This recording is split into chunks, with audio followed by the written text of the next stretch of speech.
déjà qui suis métisse, puisque comme vous l'avez dit, ma mère est égyptienne et mon père camerounais, évidemment la question de l'identité de l'Afrique, etc., bon, c'est une question non seulement qui m'interpelle, mais qui fait partie de moi, en fait. Et en tant qu'écrivaine également, la question revient tout le temps, d'autant plus que du côté paternel, je suis Peul. Et quand on dit Peul, en fait, c'est la transhumance, c'est les nomades, c'est ceux qui n'ont pas de frontières, qui n'ont pas de pays et qui sont partout chez eux. Et donc, par rapport à ça, évidemment, dans un pays qui compte plus de 235 ethnies, le Cameroun, eh bien, pour nous, la question de l'identité, c'est à la fois ce que nous sommes, mais également vers où nous souhaitons aller. Cette unité, voilà, qui traverse tout et qui au-delà, voilà, de notre appartenance ethnique, fait de nous d'abord des citoyens. Eh bien, voilà, donc, dans mes romans, évidemment, cette question-là transparaît, puisque au-delà, voilà, de ma culture Peul, cette culture aujourd'hui est largement influencée par l'islam, qui est évidemment influencée aussi par, quelque part, la culture arabe. Ce qui fait qu'aujourd'hui, on a l'amalgame entre tout ce qui est coutume, tradition, et tout ce qui est plutôt dogme islamique.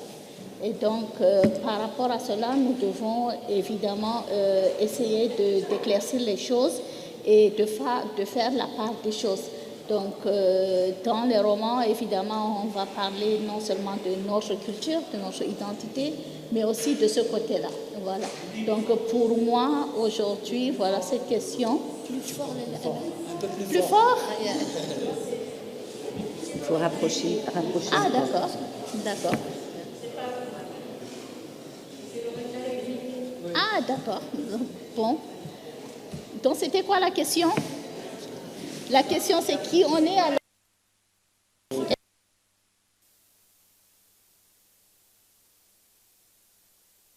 Tout ce qui nous rapproche, c'est qui on est, c'est voilà. Donc, pour moi, c'est tout simplement ça. Et bon, donc je pense que je vais m'arrêter là pour le moment. Je donne le micro à qui? Mansoura. مساء الخير. سوف أتكلم باللغة العربية. اسمحوا لي بهذا. حين أتكلم عن إفريقيا كمكون أساسي من مكونات هويتي، علي الاعتراف أنه مكون تعلمت أن أنتمي إليه. حين وأنا طفلة صغيرة كنت دوما أنظر لنفسي باعتباري مصرية عربية، ثم تعلمت أن أكون إفريقية.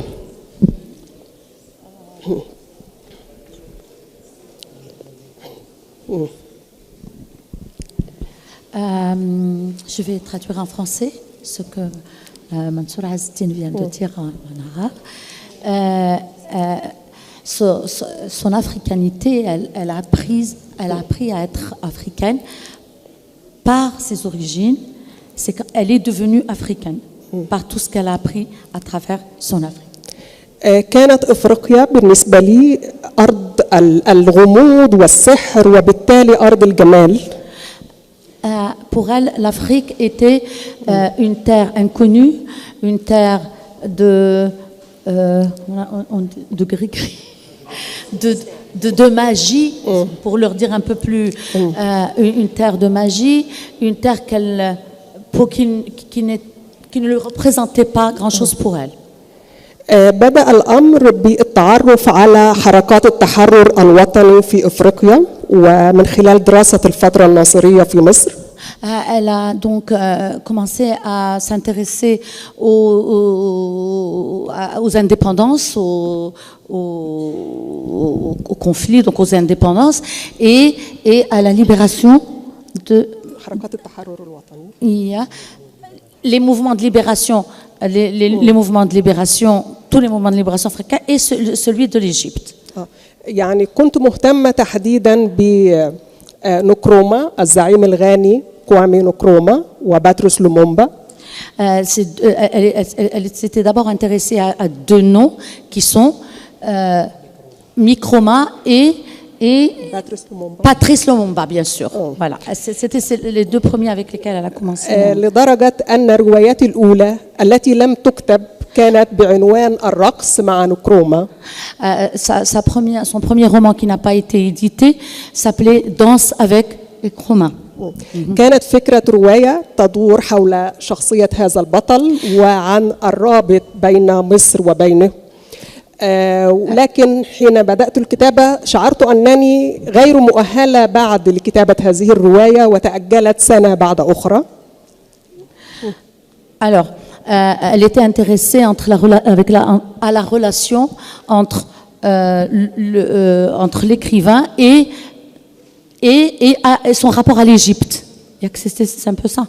Mais elle s'est aperçue qu'elle ne l'a pas, qu'elle n'était pas dans le...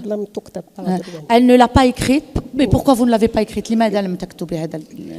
لأنني كانت فكرة في بداية حياتي الأدبية وشعرت أنني غير مستعدة بعد تقنيا لكتابتها. Voilà, c'était au début de sa carrière et elle a pensé qu'elle n'était pas prête pour écrire ce genre de... وأتمنى أن أكتبها قريبا. Et elle espère toujours l'écrire et bientôt. لكن الاكتشاف الحقيقي للهوية الإفريقية وللصلات الإفريقية كانت من خلال الأدب. Et sa vraie connaissance de l'Afrique a été, son identité africaine a été à travers la littérature. أتذكر أنني بدأت القراءة وأنا طفلة صغيرة جدا وبدأت من خلال الأدب الأوروبي والأدب الروسي والإنجليزي. Donc très jeune, elle a commencé à lire les littératures étrangères, donc européennes, russes, bien sûr. Oui. ولأنني كنت صغيرة تخيلت أن الروايات يجب أن تدور في مناخات باردة وتدور حول أسماء غربية. Et pour ça, et parce qu'elle a commencé avec cette littérature, elle a pensé que les romans devaient se passer dans des lieux froids, donc comme en Russie, ou dans des lieux comme dans des romans qu'elle lisait. ثم قرأت نجيب محفوظ وبدأت أقرأ لروائيين أفارقة أرى تجارب تشبهني كثيرا. Et quand elle a commencé à lire Najib Mahfouz et des romans arabes et donc égyptiens, il s'était plus proche d'elle, elle a senti qu'elle était plus proche de ses œuvres. ومن هنا أدركت في مرحلة مبكرة جدا أهمية الأدب وخطورته في وقت واحد. Et c'est à ce moment qu'elle s'est rendue compte de l'importance de la littérature et de son danger aussi. لأن أحيانا حين نقرأ في لغة معينة فقط نتعاطف مع هذه الشخصيات وهذا أمر جيد جدا ويجعله كأنه جسر للتواصل مع الثقافات الأخرى، لكن في بعض الأحيان يحدث نوع من الاستلاب. Donc elle a commencé. Donc elle dit que quand on ne lit qu'une seule littérature, on a tendance à nous rapprocher des personnages. Et puis ceci est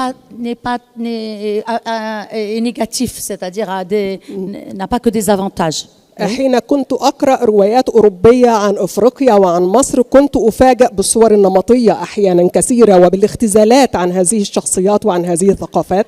Donc, quand elle lisait dans une autre langue d'écrivains des romans sur l'Afrique, elle s'est aperçue que ce n'était pas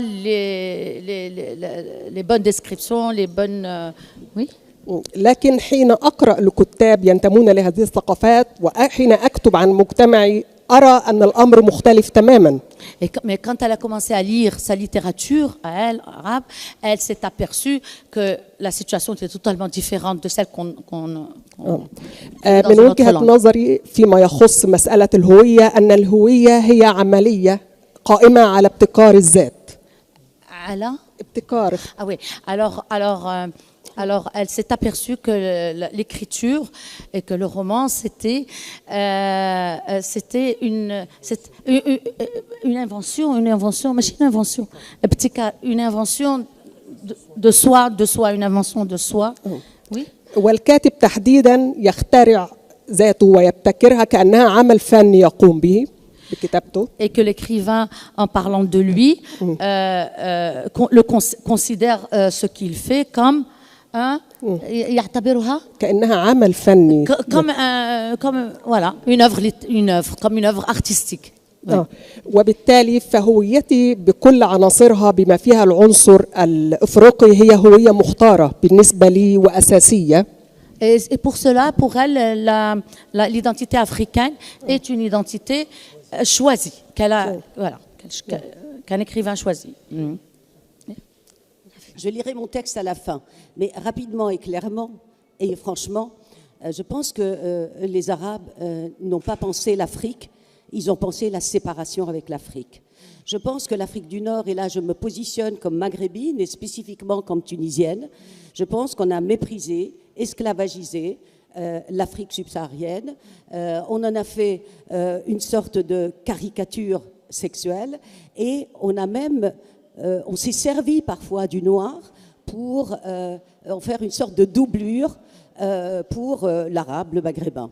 À ce titre, je peux vous raconter une histoire très connue, une légende qui s'appelle Barguelil en Tunisie, qui a été écrite par un très grand écrivain qui s'appelle Bachir Khraïf, et qui raconte l'histoire au XVIIe siècle d'un pèlerin, un musulman qui habitait dans la Médina, Tunis, et un jour, il s'est dit, je vais aller faire le pèlerinage, et à l'époque, ça durait quelques mois, si ce n'est quelques années.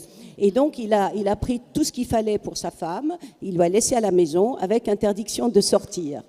Et il est arrivé un bateau et dans lequel il y avait des Africains qui venaient comme esclaves et il y a un garçon qui a été séparé de sa mère. Et ce garçon, on l'a appelé Barguelil parce que quand il souriait, on ne voyait que ses dents. Et donc, ça faisait l'éclat de la nuit. Je vais aller très rapidement, mais les histoires, il faut toujours les raconter parce qu'elles expriment mieux que tout la mentalité d'un peuple et d'une tradition.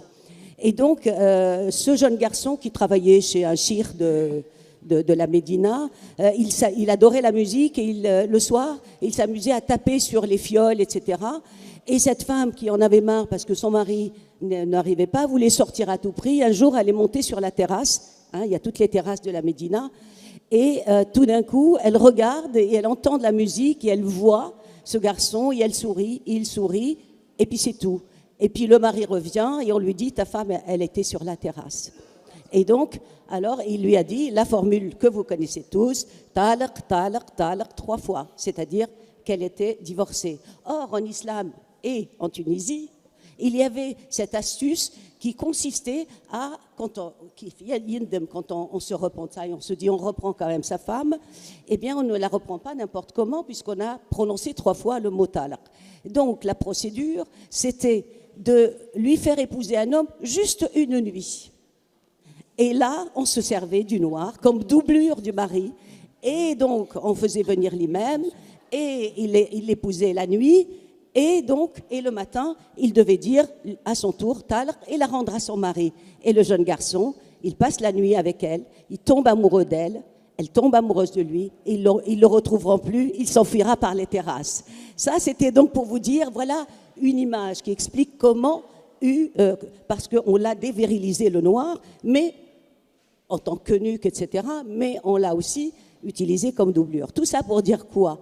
Qu'il faut absolument, et ça, nous avons une occasion, je trouve, extraordinaire, et c'est symbolique qu'elle se passe au Maroc, parce que je trouve que c'est le seul pays d'Afrique du Nord qui pense, en tout cas, qui agit pour et avec l'Afrique, et qui est en ce moment en train de continuer le geste politique, moi je ne suis pas dans la politique, par le geste culturel.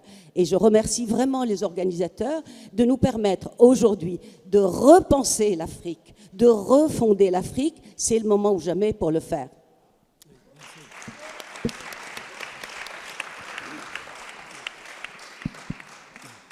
Merci Fouzia pour ce témoignage. Évidemment, on t'écoutera tout à l'heure pour une autre intervention sur un sujet qui te tient à cœur. Je crois que c'est un papier que tu as publié dans Jeune Afrique et que tu donneras lecture donc de ce papier. Alors, pour faire le tour donc de cette question évidemment complexe que représente pour vous l'Afrique, c'est-à-dire ce sont des écrivains qui pensent l'Afrique, qui l'imaginent, qui la mettent en scène aussi. Assalamu alaikum. Merci. Je vais commencer par des mots de remerciements. Je me trouve sur ce beau soleil. Là, il est un peu dissipé pour me contrarier, mais il va revenir. Sur ce beau soleil Marrakech, les organisateurs, et notamment Mahi Binbin, Leila Binbin, la famille Binbin.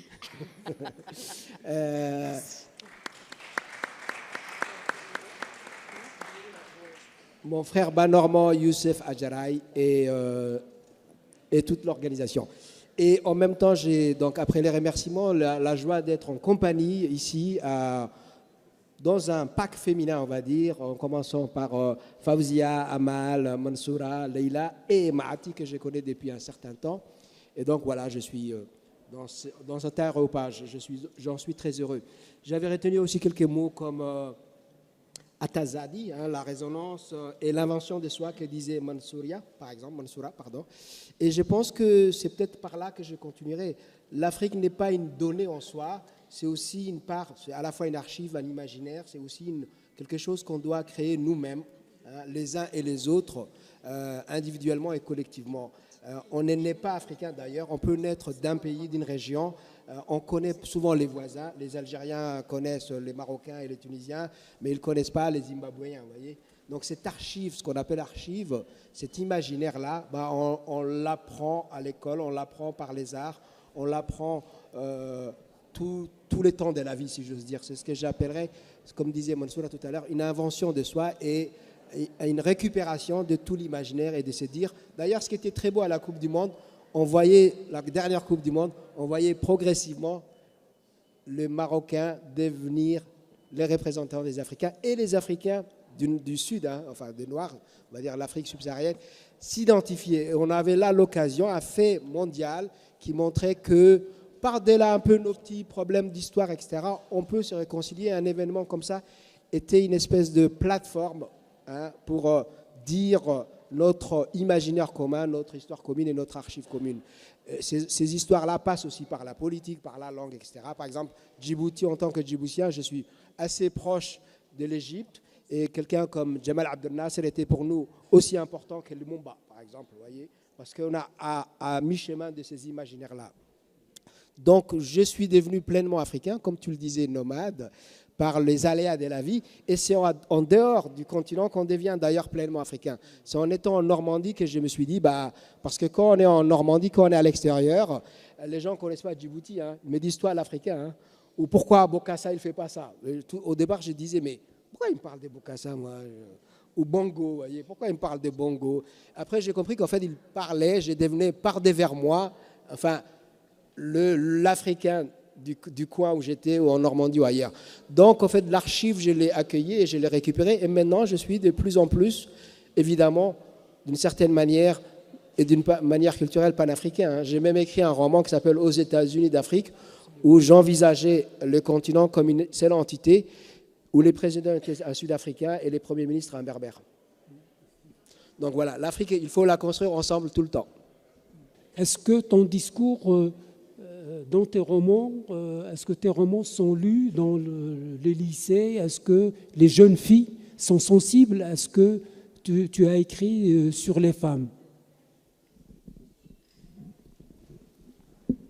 Oui, certainement, puisque aujourd'hui au Cameroun, mon roman Les Impatientes, dont je disais que mon roman Les Impatientes, dans sa version africaine avec le titre Mounial, les larmes de la patience est quand même inscrit au programme scolaire au Cameroun pour toutes les classes de terminale. Donc, ce qui fait que les garçons comme les filles lisent quand même le roman, mais pas qu'au Cameroun seulement, puisque le livre est également au programme à Sciences Po et également dans plusieurs lycées de par le monde. Donc oui, effectivement, le livre est lu par les jeunes, autant les jeunes filles que les jeunes garçons. Et je pense que oui, il y a quand même un impact dans la mesure où d'un sujet tabou, ça devient un sujet quand même dont on parle à l'école, qu'on étudie à l'école. Et donc, ça a le mérite d'ouvrir le débat et de faire en sorte qu'on puisse pouvoir discuter de toutes ces choses-là. Et il faut rappeler aussi que le roman est le Goncourt de l'Orient, et le choix Goncourt de l'Orient, mais également le choix Goncourt de la Tunisie et de l'Algérie. Et ce qui fait que voilà, dans le monde arabe, entre guillemets, les personnes se sentent interpellées par le livre, par les sujets dont traite le livre, et ce qui en fait donc voilà, un sujet de débat également.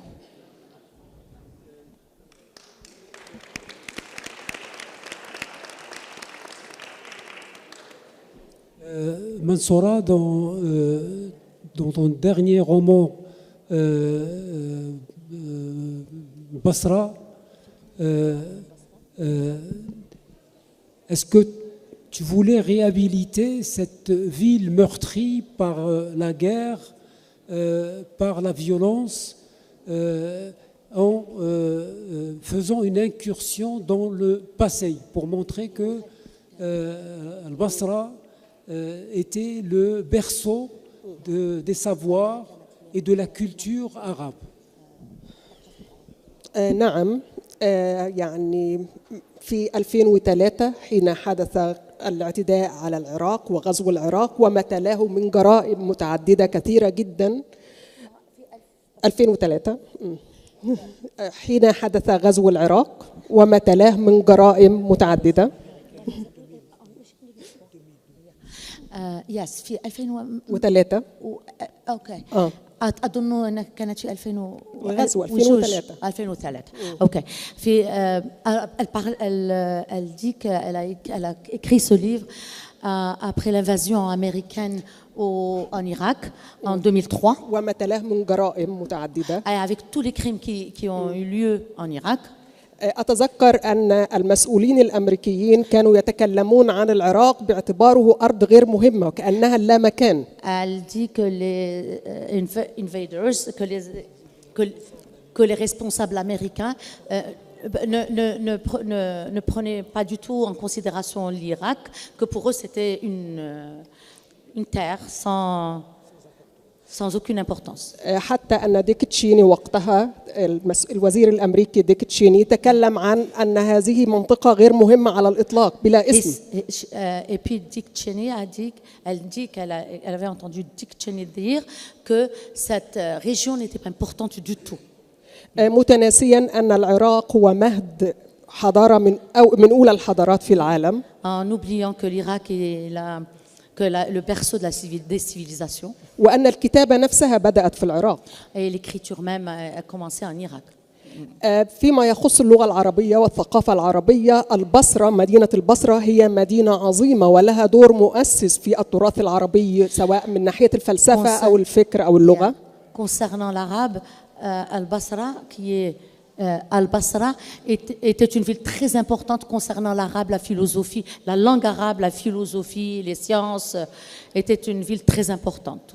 Oui. لكنها حين تقدم في الإعلام الغربي تقدم دائما باعتبارها أرض الضحايا والمشكلات والعنف. Mais quand on en parle dans les pays occidentaux, on parle de l'Irak comme un terrain plein de crimes, comme un terrain de vengeance, comme un terrain de beaucoup de problèmes.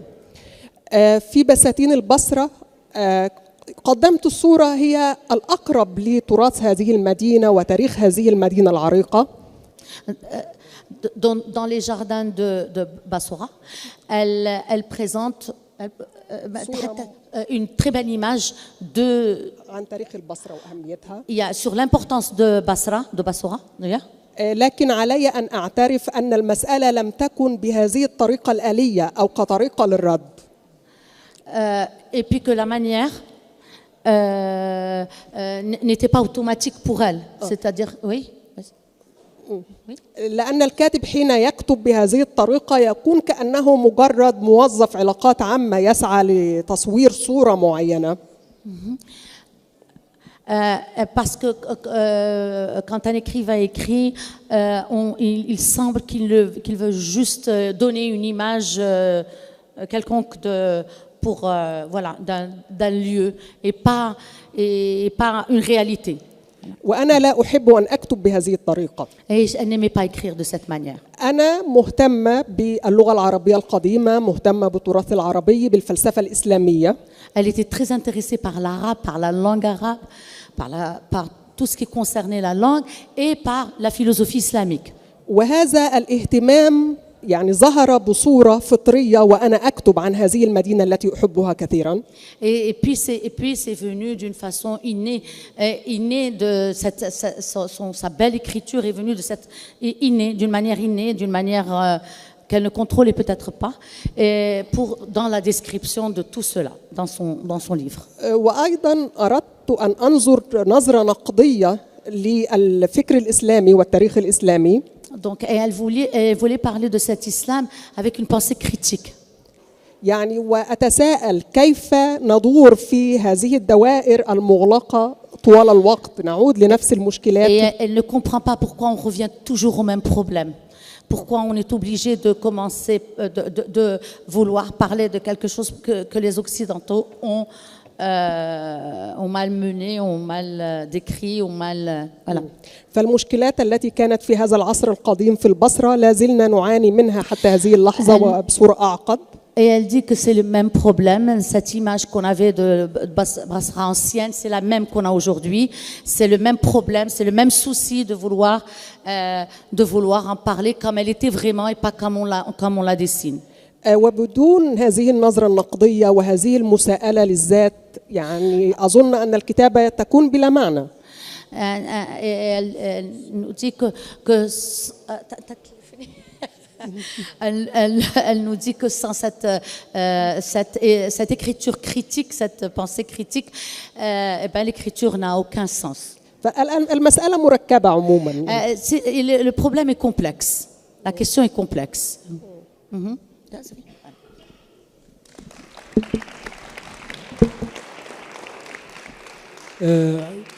Alors, Abdelrahman, sur l'Amérique, sur cet échange riche et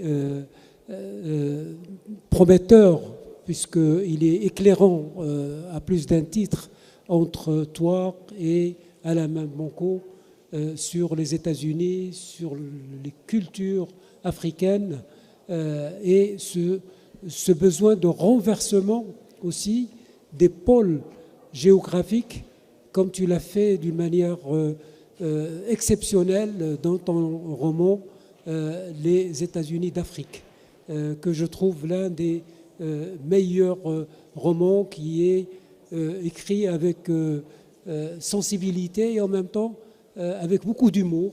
Vraiment, on rigole à lire ce roman magnifique. Tu vas me faire rougir.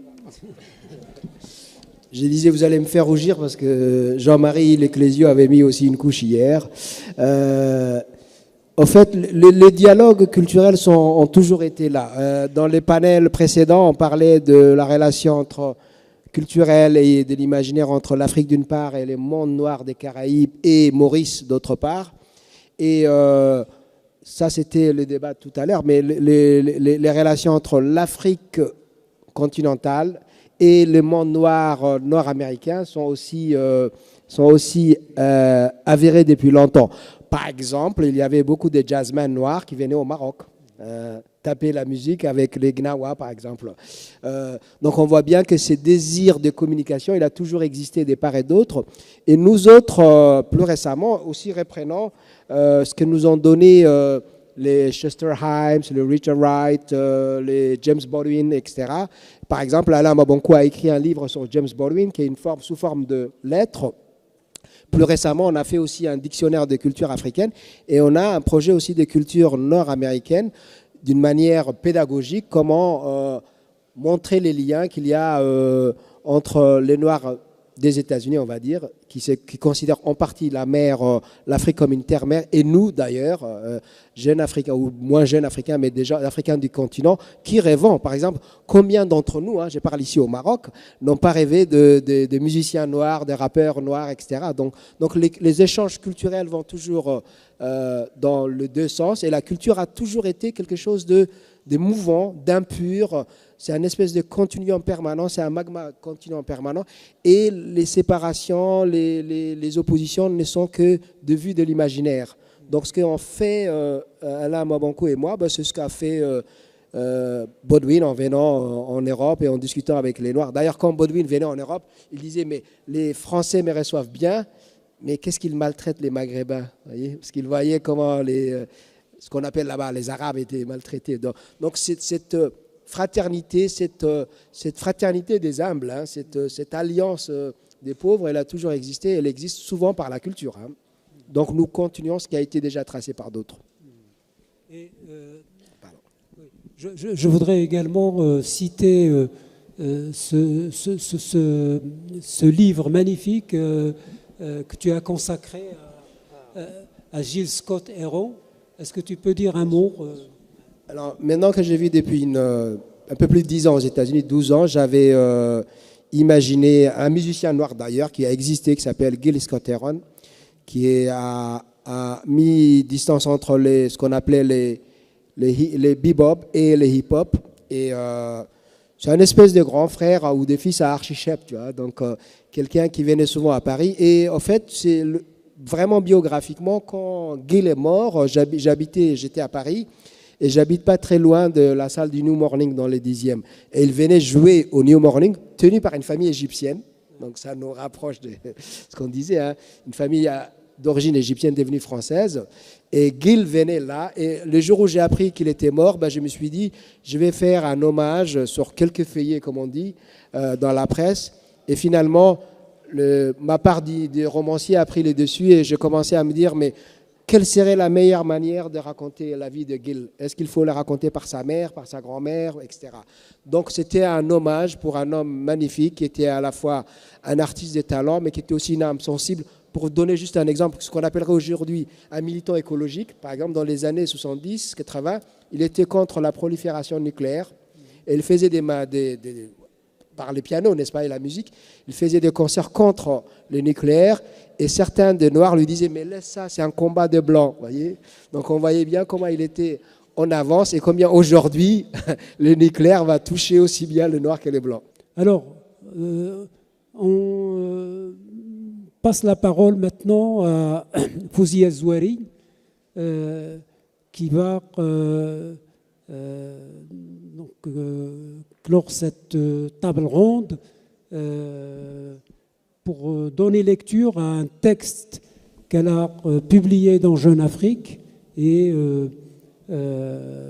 qui témoigne justement d'un programme, d'un souhait aussi, et elle esquisse de belles choses dans ce texte. À toi, Fouzia. Alors, ce n'est pas vraiment un programme, c'est un texte auquel j'ai pensé quand Younes Jarraï m'a parlé donc, de cette thématique. Et donc, c'est un texte que j'offre à Marrakech et à Younes Jarraï avec l'autorisation de sa femme, bien entendu. Alors, c'est un texte qui s'appelle « De la négritude à l'africanité », avec comme chapeau « Et s'il en pensait enfin à un mouvement plus large que la négritude ?» Un mouvement qui sortirait tout autant les subsahariens de leurs conditions de noirs que les maghrébins des appartenances arabes et orientales dans lesquelles ils se sont enfermés. Dans son dernier livre, qui s'appelle « Entretien avec Aimé Césaire », la journaliste et écrivaine martiniquaise Marie-Josée Ali offre un éclairage intime de la vision du monde du célèbre poète. Mais ce n'est pas tout. Elle raconte également l'amitié qui a lié le couple mythique Aimé Césaire, Léopold Sédar Senghor. On voit les deux hommes, cheminant côte à côte dans le Paris d'avant-guerre, discuter de leurs conditions de dominés et se chercher une identité culturelle commune. Ils avancent le concept de négritude. Césaire déclare que c'est le seul capable de le sortir du statut de colonisé auquel il est réduit au regard du monde, lui, le Martiniquais à l'identité indéfinissable, entre guillemets.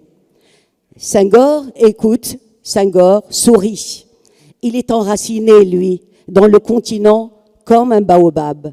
Pas de doute sur son appartenance. Il accepte toutefois de porter, avec son ami, le concept de négritude pour revendiquer le fait d'être noir, pour faire reconnaître le destin d'un peuple noir, uni et solidaire. Mais la négritude suffit-elle à définir le continent ? Senghor lui-même craignait que ce concept soit une tour, entre guillemets, ou une cathédrale s'il tranchait les liens culturels avec le monde occidental. Quid des liens avec l'Afrique du Nord ? Puisque s'il jette un pont au-dessus de l'Atlantique, le concept de négritude oublie d'évoquer les passerelles qu'il faut bâtir à l'intérieur même du continent. Vous l'aurez compris, c'est une maghrébine qui parle et qui réclame qu'un mouvement plus large que la négritude permette de cimenter le continent d'un bout à l'autre. Une nouvelle idée qui désignerait l'Afrique dans sa totalité négro-berbère, qui refuserait de faire l'impasse sur une histoire et une géographie communes et sortirait tout autant les subsahariens de leurs conditions de noirs que les maghrébins des appartenances arabes, orientales dans lesquelles ils se sont enfermés, comme je l'ai dit en début, ce qu'on appelle un chapeau en journalisme. Oui, on attend celui ou celle qui viendrait recoudre le continent du Cap-Bon tunisien au Cape Town sud-africain, qui déclinerait la palette entière des couleurs, des peaux, des idiomes, traditions, religions et coutumes, qui rappellerait que l'Afrique, c'est le noir, le blanc, le brun, le swahili, le kabyle, l'Aoussa, les contes des griots et les saillies de Chha, l'olivier et le dragonnier, Alissa et la reine Catherine, l'émir Abdelkader et Amadou en Pateba, les palabres et les fdawi, le malouf, la kora, le ngoni, les femmes en boubou, en mélia et en mini-jupe. Celui ou celle qui dira « Quand le monde voudra assumer toute sa diversité, il s'appellera l'Afrique ». Cette conscience nouvelle que le continent doit être considéré dans son intégralité nous est plus que jamais nécessaire. Elle pourrait proposer une sortie de l'histoire avec un grand H, une sortie de l'histoire actuelle, celle d'un monde tourmenté, égoïste, déshumanisé, désorienté par un système économique mondialisé. Elle pourrait rebattre les cartes et reconjuguer l'avenir. Il ne s'agit pas de prêcher la théorie du tout-monde, chère à Édouard Glissant. Je parle d'un continent d'avant le monde, d'un continent d'avant les continents. De l'Afrique par qui adviennent les naissances et s'écrivent les chants premiers. Celle qui parle la langue de la sagesse millénaire et qui sait vénérer la nature. Celle qui légitime les différences et les unit dans un même creuset de valeurs fondamentales. L'Afrique, berceau de toutes les identités, est donc la seule à pouvoir imposer l'idée d'une identité universelle. Tout cela peut s'appeler l'africanité.